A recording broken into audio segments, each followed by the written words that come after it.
ओम ऐं ह्रीं क्लीं चामुंडाय विचे। श्रीमद् देवी भागवत महापुराण प्रथम स्कंद षष्ठम अध्याय। शेष साई भगवान विष्णु के कर्ण कमल से मधु कैटभ की उत्पत्ति तथा उन दोनों का ब्रह्मा जी से युद्ध के लिए तत्पर होना। ऋषिगण बोले, हे सौम्य, आपने मधु और कैटभ के साथ भगवान विष्णु द्वारा महासिंधु में 5000 वर्षों तक युद्ध किए जाने की पहले चर्चा की थी। महावीर संपन्न, किसी से भी पराभूत न होने तथा देवताओं से भी अपराजेय वे दोनों दानव उस एकाणव में जल में किसके प्रादुर्भूत हुए? वे असुर क्यों उत्पन्न हुए और भगवान के द्वारा उनका वध क्यों किया गया? हे महामते, आप यह परम अद्भुत आख्यान हमको सुनाइए।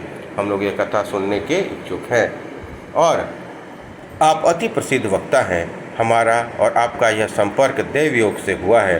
मूर्ख के साथ स्थापित किया गया संपर्क विषय से भी अधिक अनिष्टकर होता है और इसके विपरीत विद्वानों का संपर्क पीयूष रस के तुल्य माना गया है। पशु भी जीवन यापन करते हैं, वे भी आहार ग्रहण करते हैं, बल मूत्र आदि का विसर्जन करते हैं और विषयात्मक होकर इंद्रजन्य सुख की अनुभूति करते हैं, किंतु उनमें अच्छे बुरे का लेश मात्र भी ज्ञान नहीं होता तथा वे मोक्ष की प्राप्ति कराने वाले विवेक से भी रहित होते हैं। अतएव उत्तम बातों को सुनने में जो लोग श्रद्धा भाव नहीं रखते, उन्हें पशु तुल्य ही समझना चाहिए।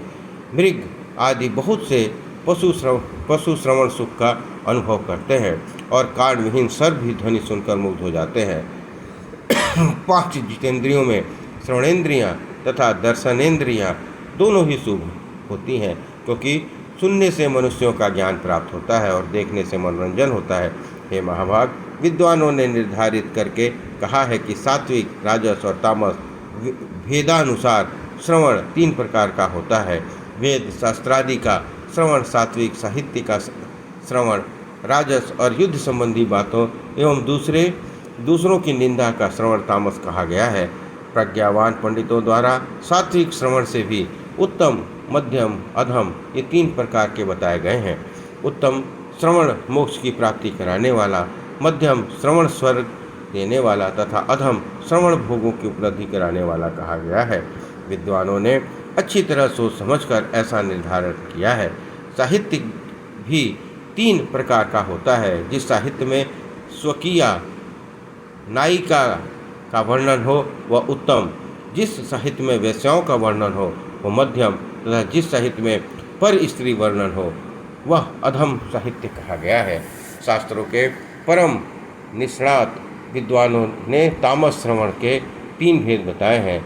किसी पापचारी के संहार से संबंधित युद्ध वर्णन का श्रवण उत्तम, कौरव पांडव की तरह द्वेष के कारण शत्रुता में युद्ध का वर्णन मध्यम और अकारण विवाद और कलह से हुए युद्ध के वर्णन का अधम कहा गया है।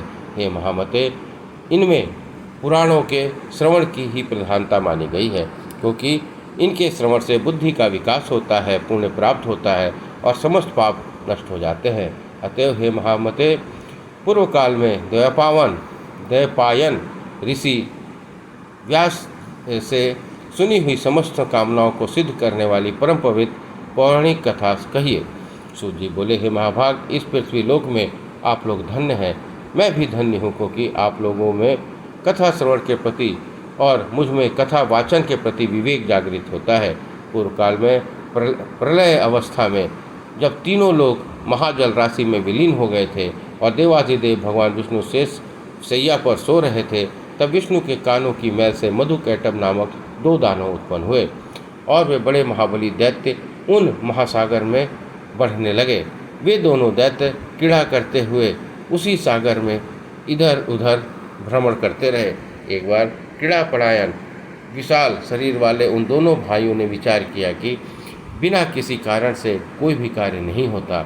यह एक सार्वत्रिक परंपरा है। बिना किसी आधार के अध्येय की सत्ता कदापि संभव नहीं है। अतः आधार अध्येय का भाव हमारे मन में बार बार आता रहता है।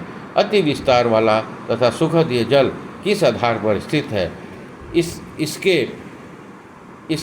किसने इसका सृजन किया है, यह किस प्रकार उत्पन्न हुआ और इस जल में निमग्न हम लोग कैसे स्थित हैं, हम दोनों कैसे पैदा हुए और किसने हम दोनों को उत्पन्न किया, हमारे माता पिता कौन है। यह इस बालक का कोई ज्ञान हम दोनों को नहीं है। इस बात का ज्ञान हम दोनों को नहीं है। सूत जी बोले, इस प्रकार चिंतन करते हुए वे इस निश्चय पर नहीं पहुँचे। तब कैटब ने जल के भीतर अपने पास स्थित मधु से कहा। कैटब बोला, भाई मधु, हम दोनों के इस जल में स्थित रहने का कारण कोई अचल महाबली शक्ति है, ऐसा ही मुझे लगता है। उसी ने समुद्र का संपूर्ण जल व्याप्त है और उसी शक्ति के आधार पर यह जल टिका हुआ है तथा वे ही परात्परा देवी हम दोनों की भी स्थिति का कारण है। इस प्रकार विविध चिंतन करते हुए वे दोनों दानव जब सचेत हुए, तब उन्हें आकाश में अत्यंत मनोहारी बाग बीज स्वरूप वाणी सुनाई पड़ी। उसे सुनकर उन दोनों में सामूहिक रूप से हृदयागम कर लिया और वे उसका दृढ़ अभ्यास करने लगे। तदंतर उन्हें आकाश में क्रौंधती हुई सुंदर विद्युत दिखलाई पड़ी। तब उन्होंने सोचा कि निस्संदेह ये मंत्र ही है और यह सगुण ध्यान ही आकाश में प्रत्यक्ष दृष्टिगत हुआ है। तदंतर वे दोनों दैत्य आहार का परित्याग कर इंद्रियों को आत्मनियंत्रित करके उसी विद्युत ज्योतिर्मय मन केंद्रित किए हुए समाधि स्थित भाव से जब ध्यान करने में लीन हो गए। इस प्रकार उन दोनों ने 1000 वर्षों तक कठोर तपस्या की, जिससे वे परात्परा शक्ति उन दोनों पर अतिशय प्रसन्न हो गई। घोर तपस्या के लिए अपने निश्चय पर दृढ़ रहने वाला उन दोनों दानवों को अत्यंत परिश्रांत देखकर उन पर कृपा के निमित्त वह आकाशवाणी हुई।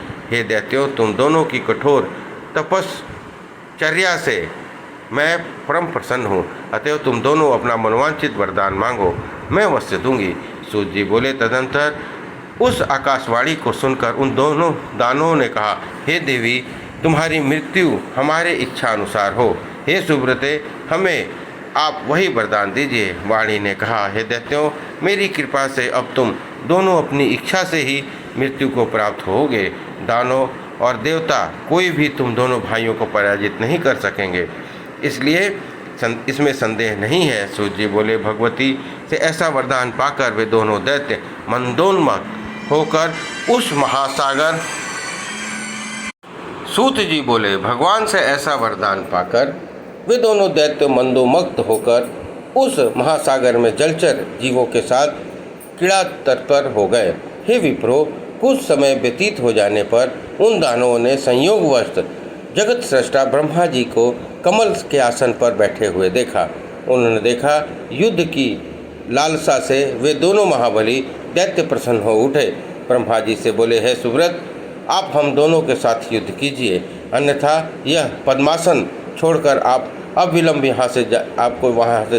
आप जहाँ जाना चाहें वहाँ चले जाइए। यदि आप दुर्बल हैं तो इस शुभ आसन पर बैठने का आपका अधिकार नहीं है। कोई वीर ही इस आसन का उपभोग कर सकता है। आप कायर हैं, अतः अति शीघ्र इस आसन को छोड़ दीजिए। उन दोनों दैत्यों की बात सुनकर प्रजापति ब्रह्मा चिंता में पड़ गए। तब उन दोनों बलशाली वीरों को देखकर ब्रह्मा जी चिंताकुल हो उठे और मन ही मन सोचने लगे कि मुझ जैसा तपस्वी इनका क्या कर सकता है। इस प्रकार श्रीमद् देवी भागवत महापुराण प्रथम स्कंध षष्ठम अध्याय संपन्न हुआ। बोलिए दुर्गा माई की जय।